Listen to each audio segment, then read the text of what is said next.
नमस्कार, हमारा breaking news में आपका स्वागत है। आज की इस भागदौड़ भरी जिंदगी में बहुत से लोग शरीर में कई तरह के दर्द झेल रहे हैं। ऐसे में अगर आपके भी शरीर में किसी भी तरह का जोड़ों का दर्द है तो हमारा ये एपिसोड आप मिस मत कीजिए, क्योंकि हमारा ये एपिसोड आपके लिए बेहद खास हो सकता है। शरीर में किसी भी तरह के दर्द के लिए डॉक्टरी इलाज तो जरूरी है, लेकिन इन दिनों फिजियोथेरेपी भी ऐसे दर्द के लिए रामबाण इलाज साबित हो रहा है।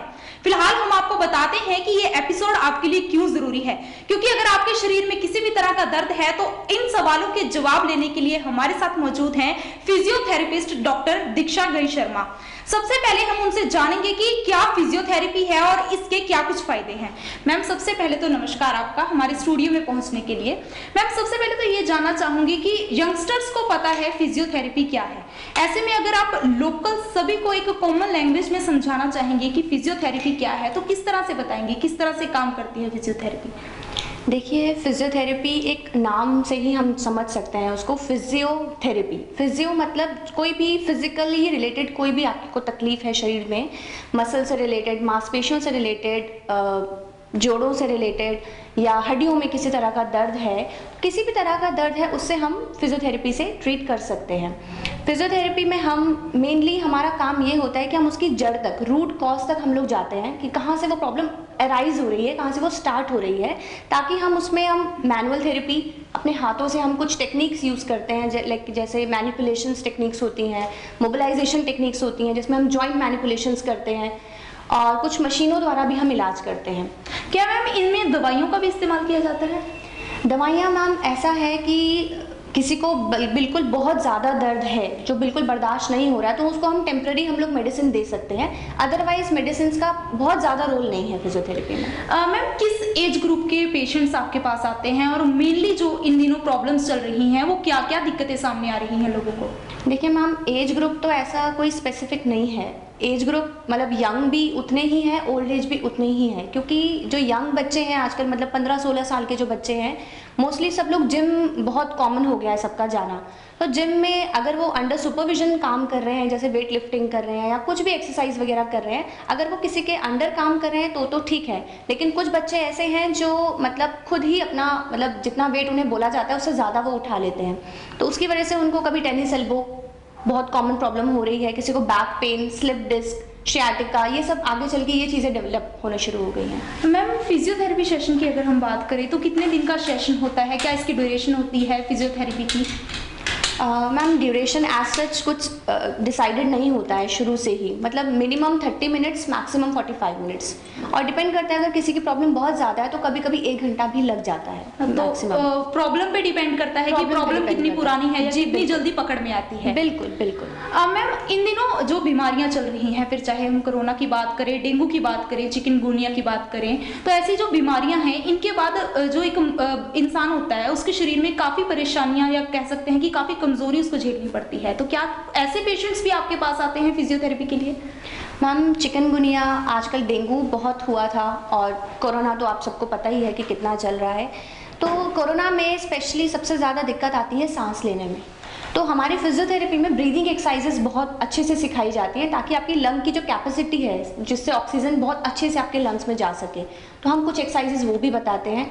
और जोड़ों में दर्द होना बहुत कॉमन है, तो जॉइंट पेन के लिए हम स्ट्रेंथनिंग एक्सरसाइजेस बताते हैं।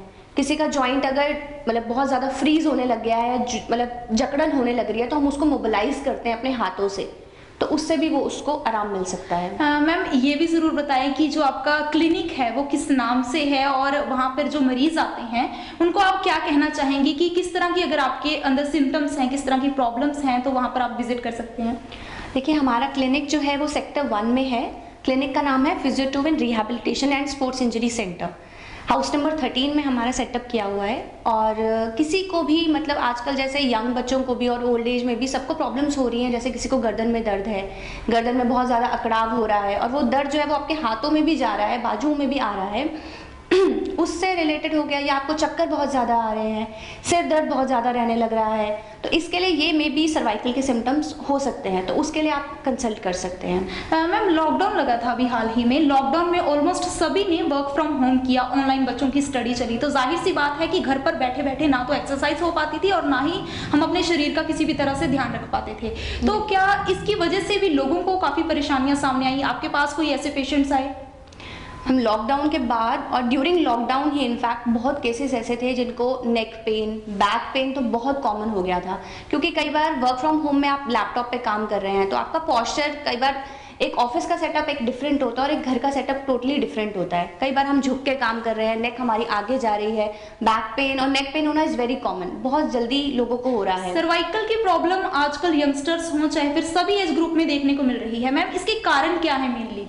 इसके कारण मैम मेनली सबसे ज़्यादा है हमारा मोबाइल फ़ोन, सबसे इंपॉर्टेंट है मोबाइल फ़ोन। मोबाइल फ़ोन हम जैसे यूज़ करते हैं, मतलब फॉर एग्जांपल अगर हमारे हाथ में फ़ोन है तो हम ऐसे जगह लगे हुए हैं, तो हमारा पोस्चर देखिए अब सी कर्व बनता जा रहा है हमारी बॉडी का, जो कि बिल्कुल सही नहीं है।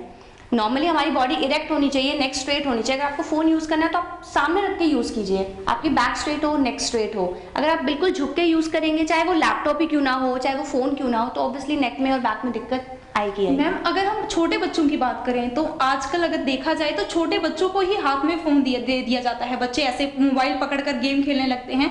तो क्या छोटे बच्चों में भी ऐसी दिक्कतें सामने आ सकती हैं सर्वाइकल की? क्या कुछ सजेस्ट करना चाहेंगे पेरेंट्स को? बिल्कुल मैम, बिल्कुल। छोटे, मेरे पास आप मानोगे नहीं, 12 से 13 साल का बच्चा आता है जिसको बोलता है जी मेरे को सर्वाइकल की प्रॉब्लम है, बट सर्वाइकल एक्चुअल में उसको नहीं है, लेकिन हाँ उसको नेक पेन स्टार्ट हो गया, क्योंकि जब वो घर में बैठ के फ़ोन यूज़ कर रहा है या लैपटॉप पे स्टडी कर रहा है, तो वो बेड पे बैठा है और ऐसे करके उसने फ़ोन रखा हुआ है सामने, पॉस्चर ही उसका सब गड़बड़ है और वो घंटों बैठे रहते हैं उस पोजीशन में, तो ऑब्वियसली पेन तो होना नेचुरल है। जी बिल्कुल।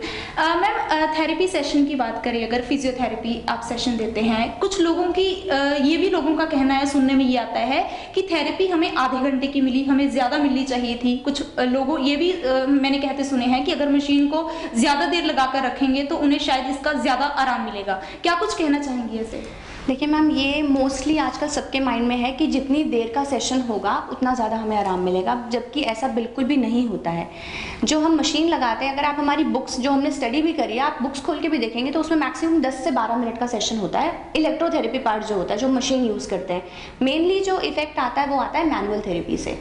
जो मशीन्स हम यूज़ करते हैं वो हमारे को सिर्फ टेम्प्रेरी रिलीफ देती है कि आपको बहुत ज़्यादा दर्द है, आपको 10 मिनट के लिए मशीन लगाई, आपका पेन थोड़ा सा कम हो गया, ताकि हम एक्सरसाइजेज या जॉइंट जो भी आपका मैनिपुलेशंस करने हैं, जो चीज़ शिफ्ट हो गई है अपनी जगह से, उसको ठीक कर सकते हैं। मैम एक मैंने अगर मैं लोकली बात करूँ तो मैंने बहुत सारे बुजुर्गों से सुना कि उनके जो घुटने हैं उसकी ग्रीस कम हो गई है। जी। ठीक है, ये क्या टेक्निकल वर्ड होता है कि ग्रीस कम हो जाना, उसके बाद वो दवाइयाँ भी खाते हैं काफ़ी तरह की, तो इसके बारे में थोड़ा सा बताएं। देखिए मैम, ग्रीस कम होना हमारे घुटनों के बीच में, जैसे सपोज ये जॉइंट है, इसके बीच में साइनोवियल फ्लूइड होता है, ठीक है, इसको नॉर्मली लोकल लैंग्वेज में ग्रीस बोलते हैं। तो वो एक नेचुरल प्रोसेस है कि वो कम होएगी जैसे जैसे हमारी एज बढ़ती जाएगी।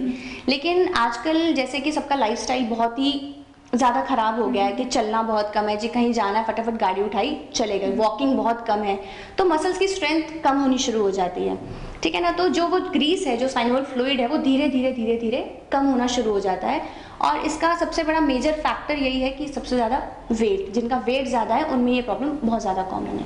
मैम अगर यंगस्टर्स की हम बात करें तो देखा जाता है कि यंगस्टर्स का जंक फूड भी काफ़ी होता है, खाने पीने का ध्यान इतना नहीं रख पाते हैं वो। कंप्यूटर पे ऑलमोस्ट जो जॉब पे जाते हैं 24 आवर काम करना पड़ता है उनको।